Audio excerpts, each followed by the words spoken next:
Lifta, your physical therapist and your recovery specialist for the day. I'm Jessica Alexander, your elite trainer and performance coach.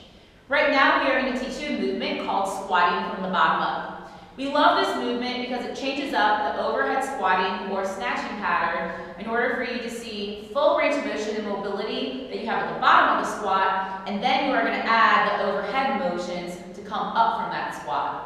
A lot of times people don't realize that there's a lot of shoulder and thoracic spine, which is your middle back, mobility issues that actually are leading to difficulties with getting down into that full overhead squat or getting underneath that bar for a snatch.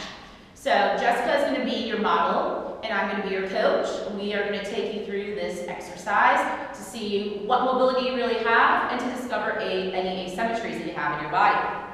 So Jess, start in a sumo position, meaning feet a little wider than shoulder distance. You're going to go ahead and raise your arms up overhead. Doing a flat back position, go down towards the ground, lengthening that posterior chain. When you want to root, go ahead and grab the front of your shoes. At this position, you guys want to pause, pull up on the front of your feet, just gently enough to feel your shoulder blades activate and to feel your chest lift. Jessica is going to keep lifting with her chest, pulling her shoulder blades together to drop down into that full sumo squat position, which means knees outside of her elbows. So go ahead, down, Jess. Perfect. She's going to hold this position, lifting her chest and rolling her shoulders back. Now we're going to add the arms and see if she can keep her chest up. Her right arm is going to come up straight overhead, just as if she had a barbell in her hand. Left arm's going to come up overhead. She's going to hold both, and then she's going to stand straight up. Great job, Jess. Now this time you're going to lead with your left arm. I want you to tell me if it feels different leading with your right arm or leading with your left arm.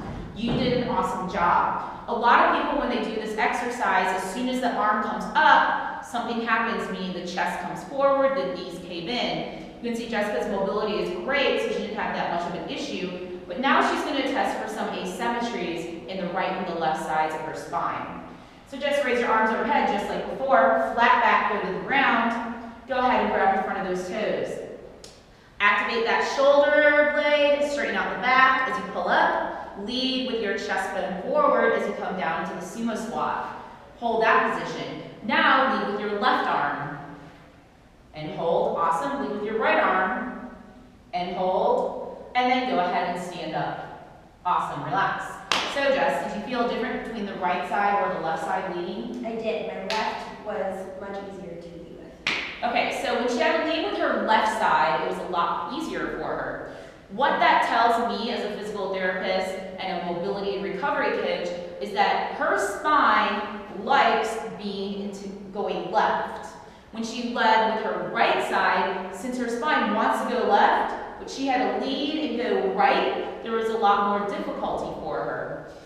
If you have a lot of mobility issues or overhead squats or snatching is a big problem for you, you probably are even going to feel that a lot more. The biggest thing to focus on there is just to know that that's happening, because if she wants to go left, she's going to have to do something in her hips to pull her right, because she's not going to let that bar pull her crooked or drop onto her. So the same thing's going to happen. If you have more difficulty going left and your body pulls